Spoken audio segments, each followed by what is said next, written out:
Bismillahirrahmanirrahim. Assalamualaikum warahmatullahi wabarakatuh. Halo guys, jumpa lagi bersama kami di Marla Channel. Apa kabar semuanya? Semoga sehat selalu, panjang umur, dan diberikan sekian banyak sampai 7 turunan. Amin ya rabbal alamin. Dan terima kasih banyak bagi yang telah mengklik video ini. Guys, wow, gokil. KDM semakin menyala. Setelah sukses bikin hakim yakin dan bikin JPU bungkam, KDM angkat para terpidana jadi karyawan andaikan telah bebas nanti setelah hasil sidang PK ini ya guys ya. Wow, luar biasa. Andaikan itu benar ya, KDM, waduh, semakin menyala aja KDM ya. Nah guys, tolong disimak sampai selesai, jangan di skip setiap pakai videonya. Mari kita saksikan. Let's go. Untuk misalnya bila memang sudah terbukti begitu ya dan PK-nya dikabulkan, apa harapan Kang Deddy kepada 6 terpidana dan juga keluarga mungkin? Ya, mereka kan kerja di tempat saya. Ya, mantap. Nanti saya akan, mereka kerja aja di tempat saya, nanti saya kasih kerjaan. Ya, Kalau mereka bebas, Langsung. akan saya anggap menjadi karyawan saya, sebagai pegawai saya. mantap. Jadi setelah ke-6 terpidana ini, jika nanti PK-nya dikabulkan dan terbebas, Kang Mereka kerja Deddy di tempat saya. Saya gaji tiap bulan biar dia menjadi pribadi yang paripurna. Wis, keren. terima kasih Kang. Gokil. Saat ini saya sudah bersama dengan Kang Deddy Mulyadi. Halo Kang, apa kabar? Ya, kabar baik. Ya, Kang tadi kan sudah memberikan keterangan begitu ya terkait kesaksian. Seperti apa sih yang didengar melalui kesaksian-kesaksian yang sebenarnya sudah sempat curhat gitu ya lewat podcastnya Kang Deddy. Nah, tanggapannya Kang Deddy sendiri bagaimana terkait tadi pandangan yang berbeda dengan jaksa begitu terkait keterangan dari Kang Deddy? Sebenarnya persidangan kali ini paling menarik ya, karena jaksa tidak punya pandangan yang berbeda. Iya, Jaksa iya. itu hanya mengkoreksi metodologi saya wawancara. Tapi kan metodologi itu bisa diperdebatkan. Tetapi dia mengkritisi metodologi ketika wawancara Ibu Nining. Tetapi kan wawancara bukan hanya Ibu Nining, banyak orang yang saya wawancara. Artinya metodologi itu bisa gugur dengan wawancara yang lain. Itu kan pandangan dari, boleh orang berbeda pandangan. Dan pada aspek-aspek lain jaksa kelihatannya nggak ada yang menentang apapun yang saya sampaikan ya. Bahkan saya ngomong secara hati, Bapak ini sama dengan saya, yang bedanya tugas Bapak memang harus itu hari ini. Tadi juga ada sebuah momen spesial begitu ya yang saya Itu lihat kehabisan bagaimana bahan-bahan setelah gitu memberikan ya, keterangan ya, kesaksiannya kesannya. Kang Deddy memeluk langsung para terpidana. Bagaimana Kang perasaannya, bisa digambarkan momen tersebut Kang? Ya, saya ini kan anggaplah bapak dari mereka ya, karena saya orang yang dituakan lah. Ya momennya ya sedih lah. Gimana sih orang dilahirkan ke dunia kemudian harus mendekam di penjara seumur hidup Iya. tanpa merasa melakukan perbuatan yang dituduhkan dan yang didakwakan. Gimana sih? Udahlah, itu peristiwa hidup yang paling buruk dalam sepanjang hidupnya. Di seumur hidup loh. Kalau mungkin penjaranya 5 tahun mungkin masih ada harapan. Penjara 10 tahun masih ada harapan. Jessica 20 tahun ada harapan bisa balik. Ini seumur hidup. Kalau seumur hidup kan hidupnya sudah nggak punya harapan. Iya. Satu-satunya harapan adalah PK. Ini adalah pintu terakhir. Orang mempertaruhkan hidupnya itu sekarang. Iya. Gimana kita tidak merasa tersentuh, tidak merasa sedih? Kalau tidak sedih ya bukan manusia. Ada nggak sih Kang tadi sempat mereka berpesan sama Kang Kira-kira Deddy para JPU-nya terpidana manusia ini, atau gitu mungkin ya? Kang Deddy sendiri memberikan pesan untuk para Ya, mereka berpesan mengucapkan terima kasih pada saya. Itu saja, dan ini pertemuan yang indah menurut saya, di mana warga yang tidak berdaya punya harapan.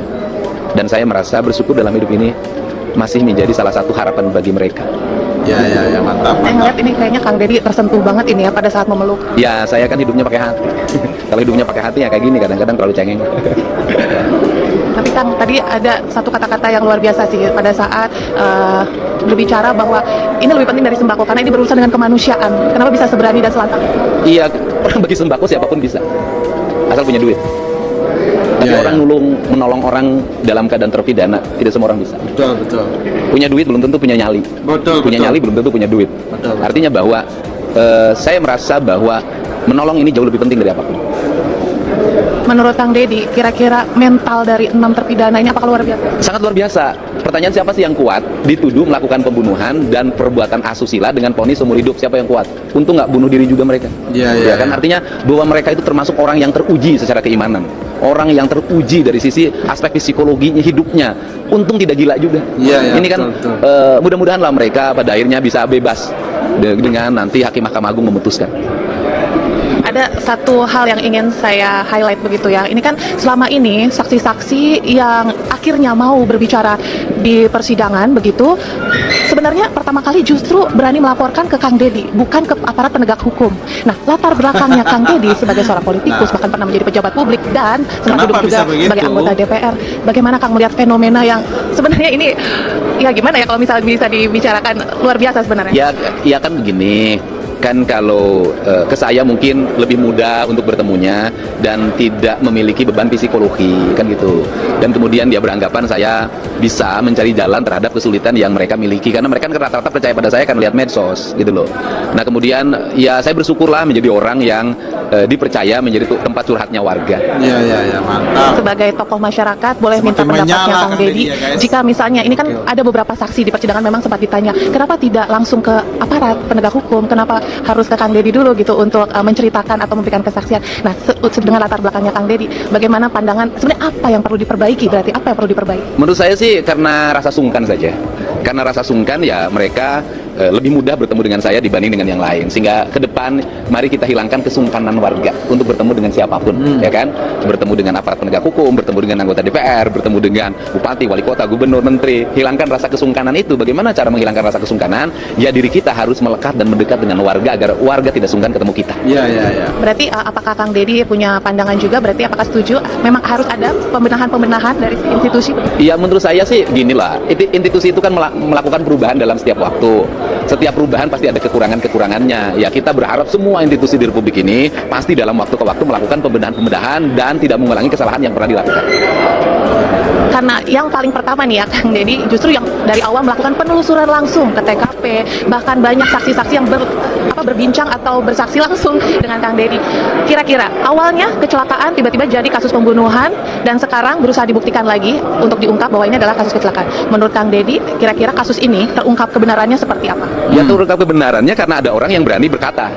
Ada orang yang berani diwawancara dan ada orang yang berani menyatakan kesaksiannya adalah benar di depan notaris yang pada akhirnya berani bersaksi di pengadilan. Nah ini kan semuanya bertingkat. Nah bertingkatnya itu ada tradisi orang Sunda itu, termasuk orang Cirebon juga kan Sunda Cirebon, yaitu orang kita ini kalau sendiri nggak pernah berani, tapi kalau banyak kan nyalinya nanti tinggi. Iya.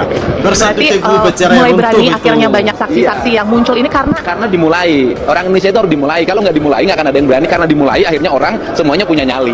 Kan di Indonesia biasa punya nyali kalau rame-rame. Tapi menurut Kang Deddy sendiri, apakah kasus yang sebenarnya terjadi di 2016 silam ini akan benar-benar terungkap kan? Apakah ini peristiwa pembunuhan atau Kasusnya kan sudah terungkap.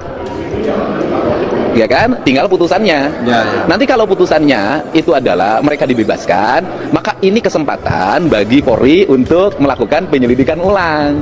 Nah, nanti kalau sudah dilakukan penyelidikan ulang, nanti bisa ditemukan apakah ini adalah pembunuhan dan perbuatan asusila atau ini adalah kecelakaan, dan itu urusannya penyidik. Dan penyidik pun sekarang kan sudah terus melakukan penyelidikan. Kan saksinya sudah pada diperiksa di Bareskrim. Saya pikir ya mungkin sebenarnya mereka tuh udah senyum sih. Gitu. Kita ini ngobrol kan bukan hanya ketika ngobrol dinas. Coba ngobrol secara pribadi. Pak, udah deh kesimpulannya sama. Saya udah ngomong dengan beberapa orang, dengan yang punya otoritas, tapi ngomongnya pribadi gitu loh. Ya sama kesimpulannya, tetapi kan kalau aparat itu kan harus bisa membedakan mana obrolan pribadi dan mana ketika bertugas secara institusi. Tapi mudah-mudahan obrolan pribadi-pribadi itu pada akhirnya menjadi keputusan institusi. Ya, mantap. berarti dari kesimpulan yang bisa saya tarik, Kang Deddy optimis bahwa PK ini akan dikabulkan begitu? Oh, saya optimis PK ini akan dikabulkan. Dan memang nantinya akan diungkapkan kebenarannya bahwa memang kasus atau kejadian sebenarnya adalah peristiwa kecelakaan, bukanlah pembunuhan maupun apalagi pemerkosaan. Iya, ya kan itu nanti kalau vonisnya bebas, maka polisi bisa melakukan penyelidikan ulang terhadap kasus itu. Nanti dari penyelidikan ulang bisa disimpulkan apakah pembunuhan atau kecelakaan tunggal. Oke, mantap. Keren, asli ini keren ya.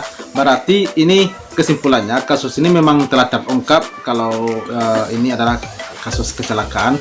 Tunggu keputusan hakim aja lagi ya, untuk mengungkapkan siapa yang terlibat, siapa yang bersalah, dan juga pembebasan terhadap para terpidana.